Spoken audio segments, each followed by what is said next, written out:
is going on, everybody? Welcome in to a special edition of the Daily Energy Newsbeat Stand-Up here on this gorgeous Saturday, September 16th, 2023. As always, I'm your humble correspondent, Michael Tanner, coming to you from an undisclosed location here in Dallas, Texas. Here to bring you our weekly recap for this week. Absolutely crazy show lined up. IEA dropped some crazy numbers.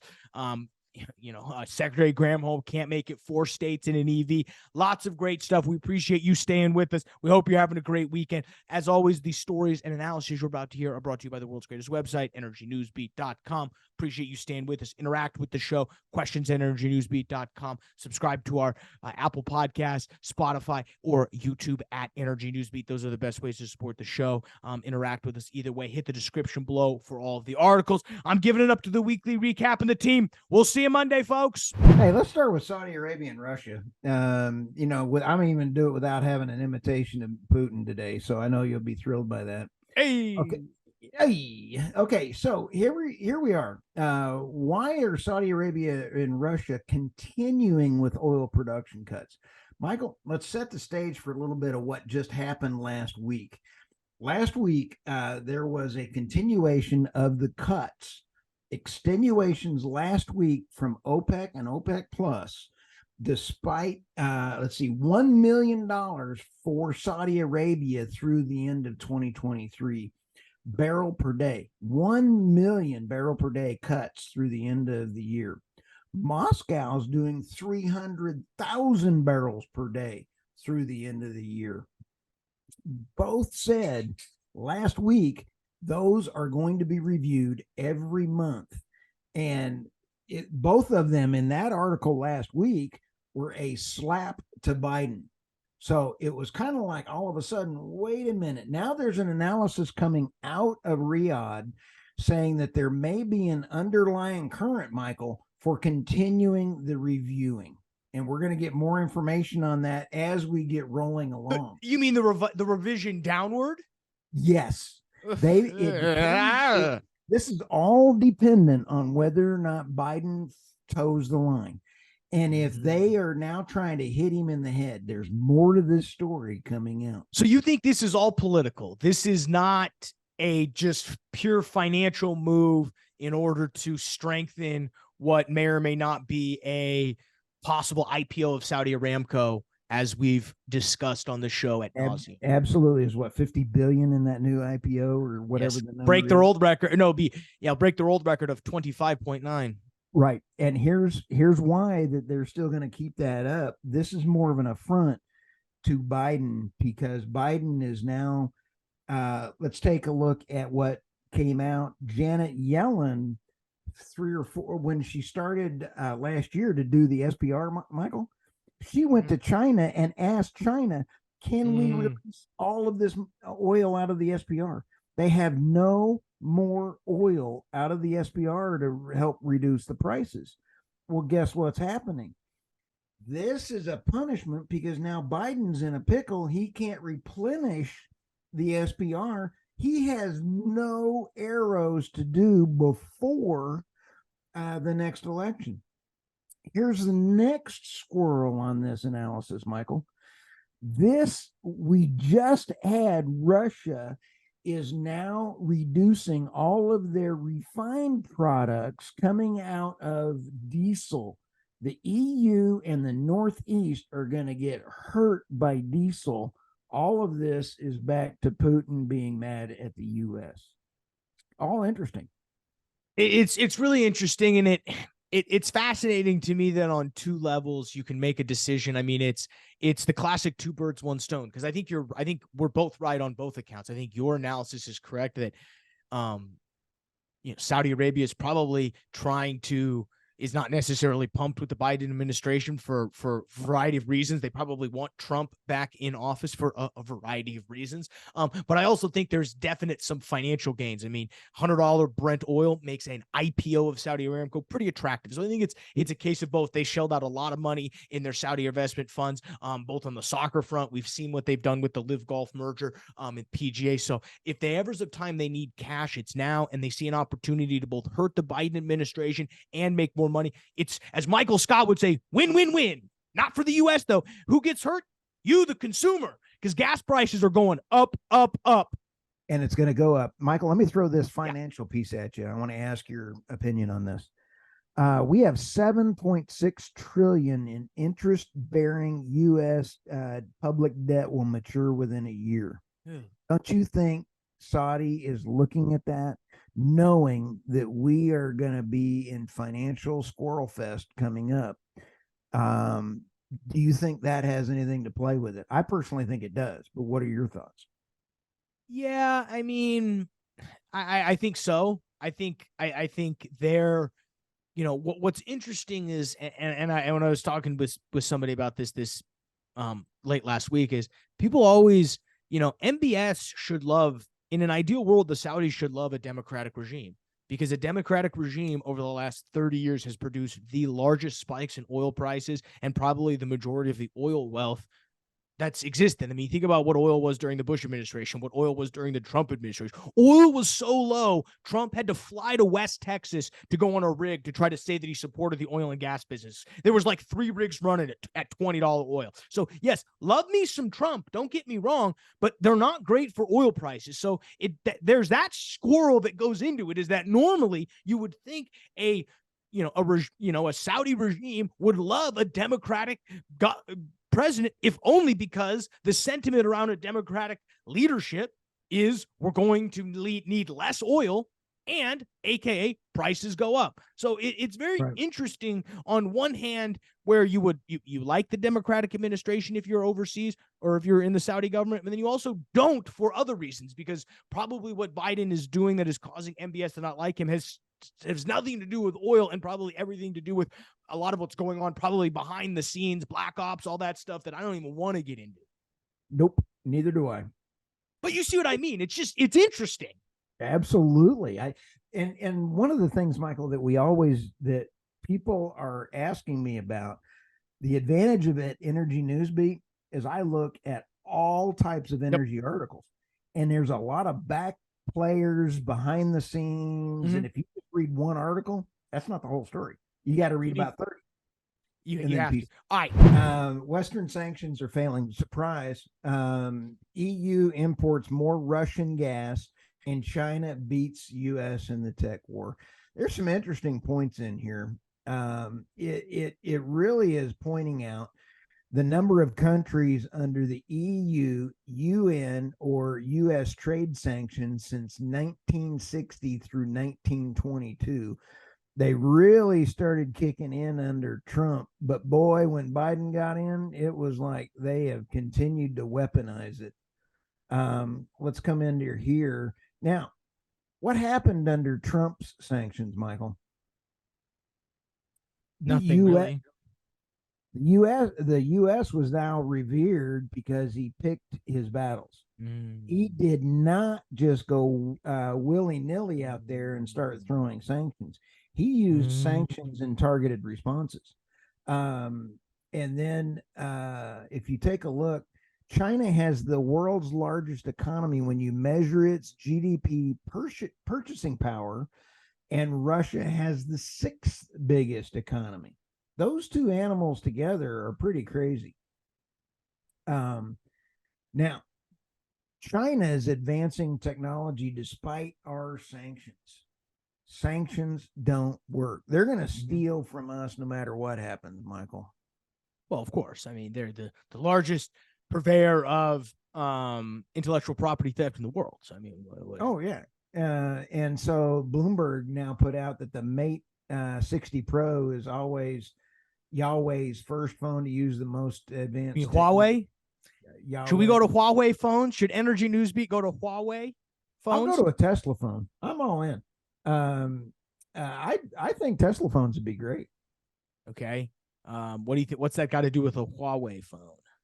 I ain't using it.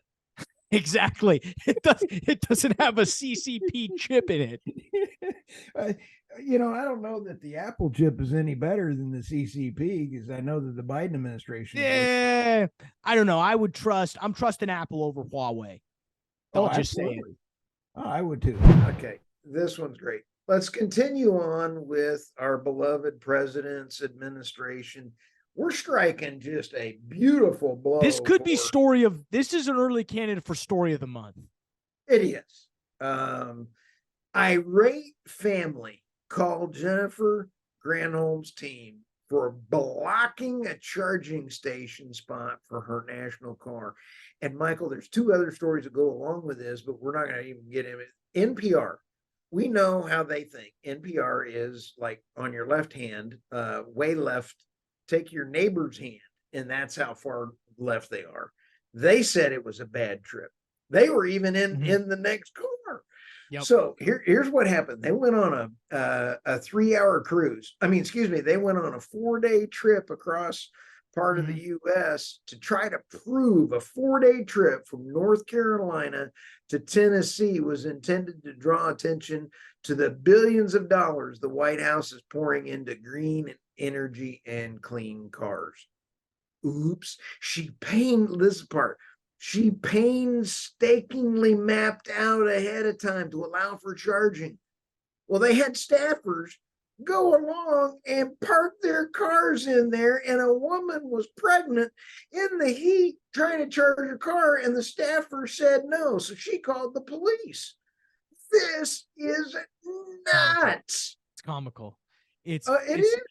It's comical that they fully understood, hey,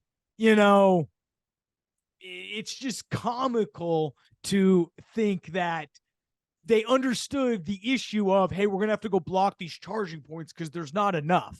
I mean, right. I know they're investing more in charging points, but it goes to show you the number of charging points needed to go long distances is so many. And NPR said we went up to charging stations. They were either broken, out of order, or too expensive. And it was like, holy smokes, they did a Dick Cheney on themselves. She shot herself in the foot and the spray got Biden. Go figure that out. Oh, yeah, I don't get it. Where was the Mayor Pete during this, since this is transportation? Maternity leave. I'm a big fan of Klaus Schwab. Yep. You're on the board of directors of the World Economic Forum. Right? I am now. And he and I got into a little bit of a tussle. I'm not eating bugs. Yeah. Top climate scientist drops a bombshell. Wildfires caused by WEF arsonists, not global warming. I thought this was not a rumor, and I'll tell you why here in a sec. SlayNews.com reports Brown said editors at Nature and Science, two of the most prestigious scientific journals, climate papers that support certain pre-approved narratives. When you sit back and take a look, did you see the fires in Canada being, as they were starting popping up all over Canada, and the helicopters were dropping napalm? And I mean, that to me is, okay, wait a minute. How does that happen? And then you sit back and kind of go, he pointed out research proves 80% of wildfires are ignited by humans. Global change, climate change is happening, and it's because of mankind's evil twin brother is going through and burning the place down. Brown admits that he has faked his own studies to get the papers published in big journals, prestigious journals.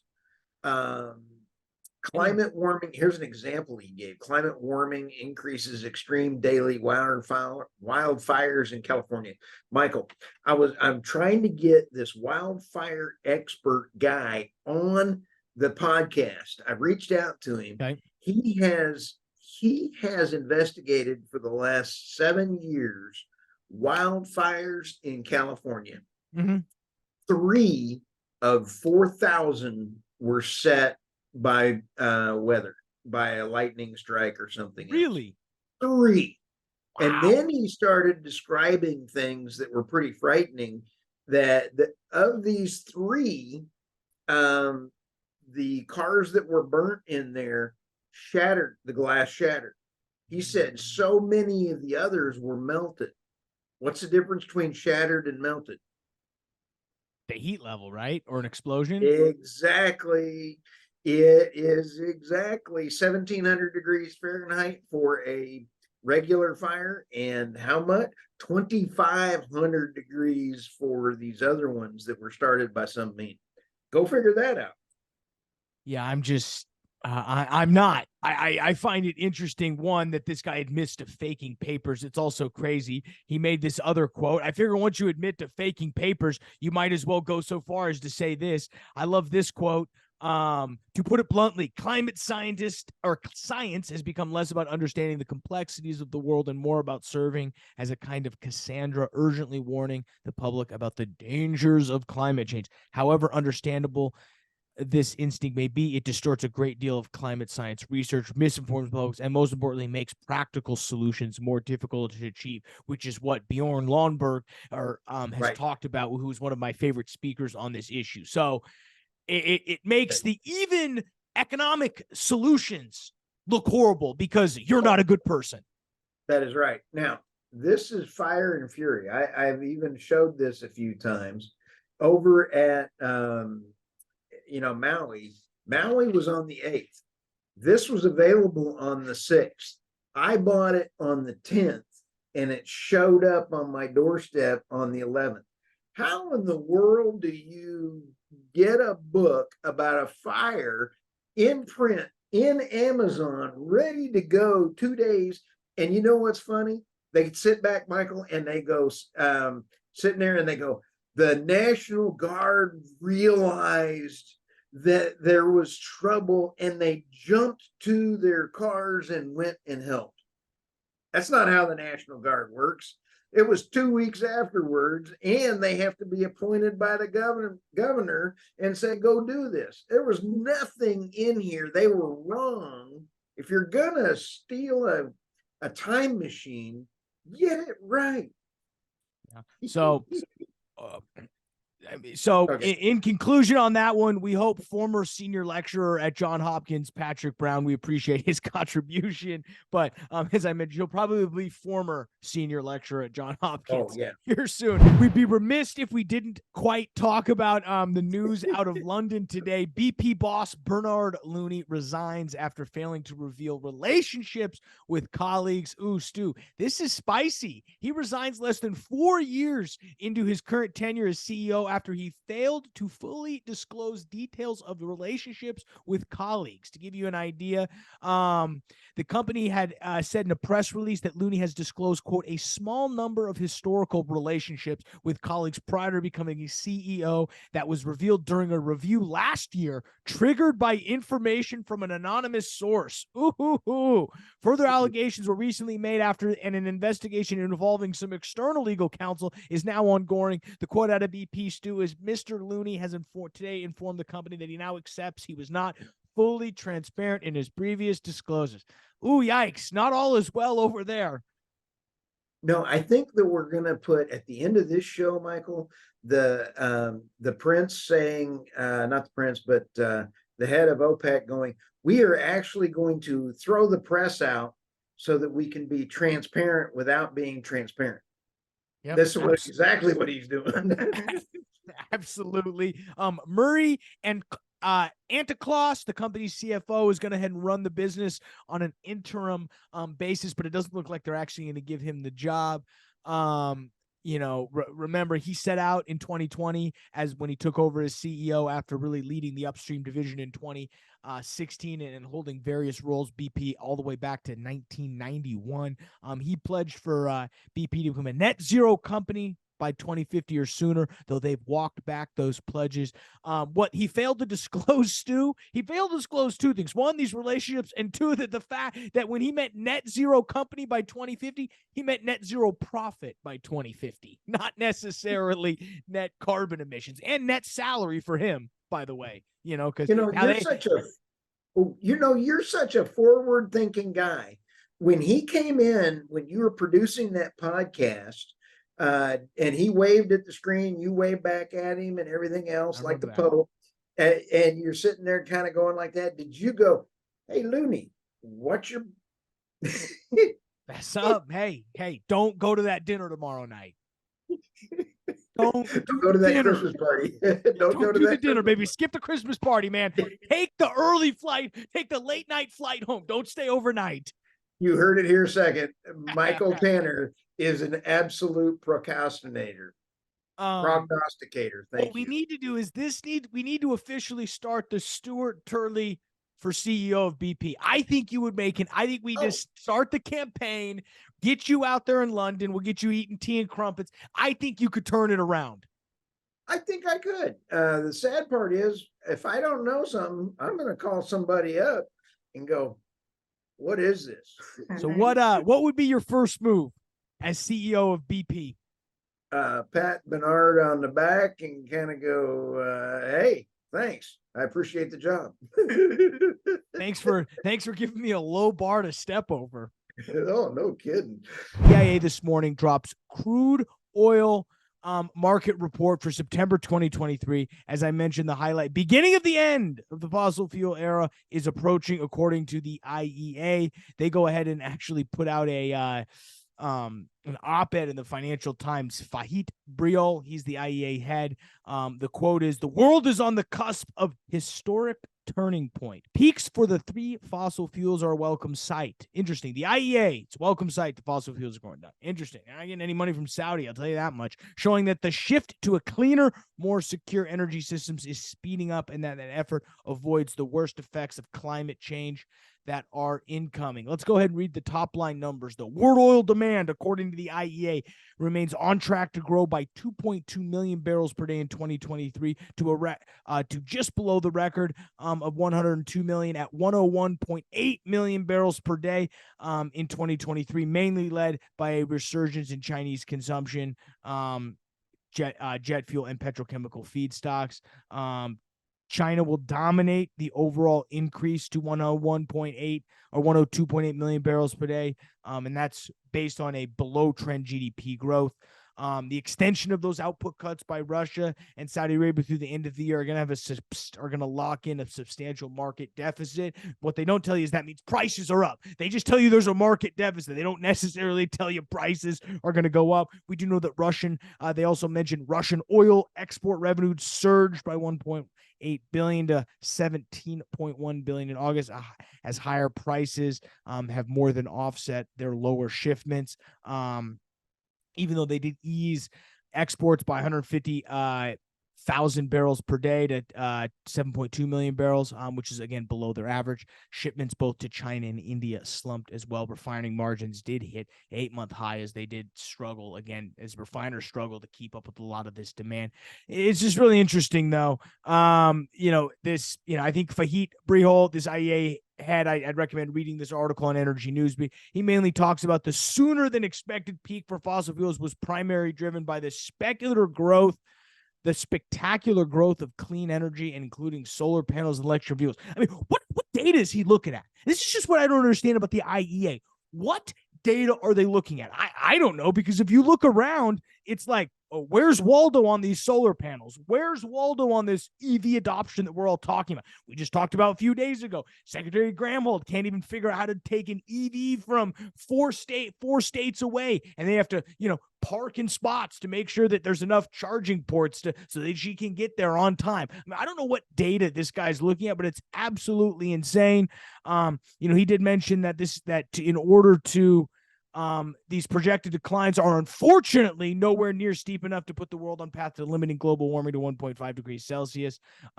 This would require significant, stronger, and faster policy action by governments. So our friends at the IEA think we're all dead because oil and gas demand is going up, but by 2030, you're going to be off it. And that's an oversimplification. We're not going to be off it by 2030. They're saying it's going to peak and then slowly start declining. I just say I doubt that.